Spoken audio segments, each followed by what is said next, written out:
qəbizli olan adamlar 85 yaşında olan adama denən ki, sizin qəbizliklə 20 yaşında olan adamın qəbizliyi arasında fərq ola bilər. Nədir fərqi?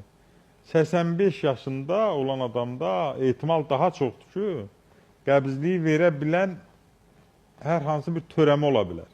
Bu aydınlaşmalıdır. Və yaxud da ki, disbakteriyozu var, bağırsaqlarda çöplərin nisbəti pozulub, həzm prosesi normal getmir. Və yaxud bu adamlar, yaşlı adamlar əsasən hərəkətsiz olurlar, çox vaxt uzanmağa meyilli olurlar. Hərəkət azalanda bağırsaqların peristaltikası, hərəkət də azalır, qəbzliyə meyillik yaranır. Və yaxud adamlar var, deyir, meyvə yemirəm, meyvə yeməyən adamlarda da yenə qəbizlik olur. Çünki bağırsaqların həm həzmi yaxşılaşdırar.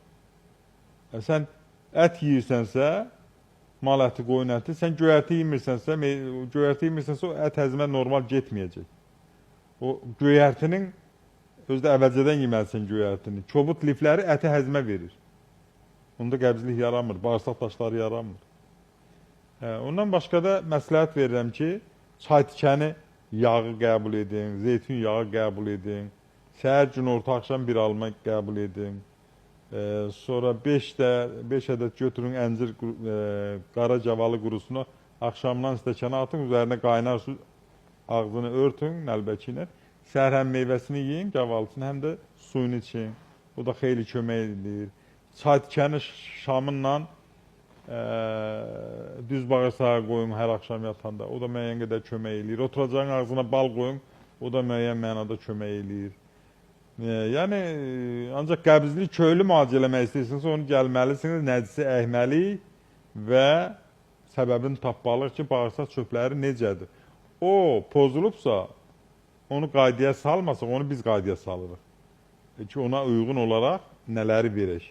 Onu bilmədən o nisbəti, o disbakteriyoz olan adamda qəbizlik hər zaman onu narahat edəcək. İndi gəlir bilirsən, 15 gündən bir böyük bayra çıxıram, ona da nə bilim, nə kömək, nə də babasil yaranır, qanaxma verir, narahatçılar verir. Ona görə də mütləq mənada, bayaq dediyim kimi, orqanizmə vahid yanaşmaq lazımdır. Babasilin varsa mütləq qəbizliyin aradan qalmasa, babasil düzəlməyəcək, qanaxma düzəlməyəcək. İshalın varsa yenə babasil düzəlməyəcək, qanaxma düzəlməyəcək.